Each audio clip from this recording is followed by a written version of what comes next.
സംസ്ഥാനത്ത് ഈ മാസം 15-ാം തീയതി വരെ മഴ മാറി നിൽക്കുമെന്ന് കേന്ദ്ര കാലാവസ്ഥ വകുപ്പ് പറയുന്നു. സാധാരണയേക്കാൾ കുറഞ്ഞ അളവിലാകും മഴ ലഭിക്കുക. കേരള തമിഴ്നാട് തീരങ്ങളിൽ ഉയർന്ന തിരമാലയ്ക്കും കള്ളക്കടൽ പ്രതിഭാസത്തിനും സാധ്യതയുണ്ട്. തിരുവനന്തപുരത്ത് നിന്ന് സലീം മാലിക് നമുക്കൊപ്പം ചേരുകയാണ്. Saleem, good morning. സലീം, ഇതുവരെ മഴയുടെ പ്രശ്നമായിരുന്നു, ഇനിയിപ്പോൾ മഴ മാറി നിൽക്കുമെന്നാണ് പറയുന്നത്. അതും ഒരു പ്രശ്നമാകുമോ?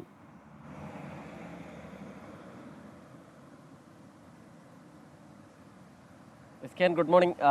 ഈ സംസ്ഥാനത്ത് കഴിഞ്ഞ കുറേ ദിവസങ്ങളായി വലിയ ആശങ്കയായിരുന്ന മഴ അത് അല്പം ശമിക്കുന്നു എന്നുള്ളതൊരു ആശ്വാസ വാർത്ത തന്നെയാണ്. പ്രത്യേകിച്ചും അത് പൂർണ്ണമായി ശമിക്കുന്നു എന്നുള്ളതല്ല കാലാവസ്ഥാ കേന്ദ്രത്തിൻ്റെ മുന്നറിയിപ്പ്. നിലവിൽ ഇന്ന് ഒരു ജില്ലകളിലും മഴ മുന്നറിയിപ്പില്ല. അതേസമയം നാളെ 3 ജില്ലകളിൽ മഴ മുന്നറിയിപ്പ് നിലനിൽക്കുന്നുമുണ്ട്. അപ്പോഴും സാധാരണയിൽ കുറഞ്ഞ മഴയായിരിക്കും ലഭിക്കുക എന്നുള്ളതാണ് ഈ മുന്നറിയിപ്പ്. നാളെ ഈ മഴ മുന്നറിയിപ്പുള്ളത് ഇടുക്കി, പാലക്കാട്, മലപ്പുറം ജില്ലകളിലാണ്. മറ്റന്നാളും ഇതേ ജില്ലകളിൽ മഴ മുന്നറിയിപ്പുണ്ട്. ഒപ്പം തന്നെ വയനാട്ടിലും പത്തനംതിട്ടയിലും കൂടി മറ്റന്നാൾ മഴ മുന്നറിയിപ്പ് നൽകിയിട്ടുണ്ട്. ഒപ്പം ഏറ്റവും 12-ാം തീയതി വരെയുള്ള മഴ മുന്നറിയിപ്പാണ് നൽകിയിരിക്കുന്നത്. 12-ാം തീയതി പത്തനംതിട്ടയിലും ഇടുക്കിയിലും തൃശ്ശൂരിലും മഴ മുന്നറിയിപ്പുണ്ട്. അങ്ങനെയാണ് നിലവിൽ കാലാവസ്ഥാ കേന്ദ്രം നൽകിയിരിക്കുന്ന മഴ മുന്നറിയിപ്പ്. അതേസമയം 15-ാം തീയതിക്ക് ശേഷം സംസ്ഥാനത്ത് വീണ്ടും അതിശക്തമായ മഴയ്ക്ക് സാധ്യതയുണ്ട് എന്നുള്ളൊരു മുന്നറിയിപ്പ് കൂടിയുണ്ട്. അതുകൊണ്ട് തന്നെ ജാഗ്രത തുടരണം എന്നുള്ളതാണ് കേന്ദ്ര കാലാവസ്ഥാ നിരീക്ഷണ കേന്ദ്രം പറയുന്നത്. പ്രത്യേകിച്ചും നേരത്തെ സംസ്ഥാനത്തെ ആകെ ചുട്ടുപൊള്ളിച്ച എൽനിനോ പ്രതിഭാസം വിടവാങ്ങിയിരുന്നു. അപ്പോൾ തന്നെ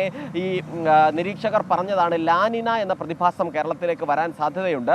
അങ്ങനെ വന്നാൽ അത് അതിശക്തമായ മഴയ്ക്കുള്ള സാധ്യത നിലനിൽക്കുകയും ചെയ്യുന്നുണ്ട് എന്നുള്ളതാണ് നിലവിൽ പറയുന്നത്. അത് അങ്ങനെ തന്നെയാണ് ഇപ്പോഴും. പക്ഷേ ലാനിന പ്രതിഭാസം എന്ന് കേരളത്തിലേക്ക് എത്തുമെന്നോ അത് കേരളത്തിലേക്ക് എത്തുമെന്ന് ഉറപ്പുണ്ടെന്നോ പറയാൻ കഴിയില്ല. പക്ഷേ അങ്ങനെ ഉണ്ടാകാൻ സാധ്യതയുണ്ട്. ഈ മാസം അവസാനത്തോടെയോ അടുത്ത മാസത്തോടെയോ ഒക്കെ ആ നിലയിലുള്ളൊരു പ്രതിഭാസം രൂപപ്പെട്ടാൽ ശക്തമായ മഴ വീണ്ടും സംസ്ഥാനത്ത് ലഭിക്കും എന്നുള്ളൊരു ആശങ്കയുണ്ട്. അതേസമയം നിലവിൽ ഈ ആശങ്കകൾക്ക് വകയില്ലാത്ത ദിവസങ്ങളാണ്. ഒരാഴ്ച, അടുത്ത ആഴ്ചയിൽ അങ്ങനെ കനത്ത മഴ ഉണ്ടാവില്ല. എന്നാൽ ഒറ്റപ്പെട്ട ഇടങ്ങളിൽ ചെറിയ മഴകൾ ഉണ്ടാകാനുള്ള സാധ്യതയും കാലാവസ്ഥാ നിരീക്ഷണ കേന്ദ്രം പ്രവചിക്കുന്നു. അതേസമയം ഈ കള്ളക്കടൽ പ്രതിഭാസത്തിനുള്ള സാധ്യത നിലനിൽക്കുന്നതിനാൽ തന്നെ തീരദേശത്തുള്ളവർ ജാഗ്രത പാലിക്കണമെന്ന മുന്നറിയിപ്പുണ്ട്. മാത്രമല്ല കേരള തമിഴ്നാട് തീരത്ത് ഉയർന്ന തിരമാലയ്ക്കുള്ള സാധ്യതയും അറിയിച്ചിട്ടുണ്ട്. പക്ഷേ മത്സ്യബന്ധനത്തിൽ ഉൾപ്പെടെ വിലക്കേർപ്പെടുത്തിയിട്ടില്ല.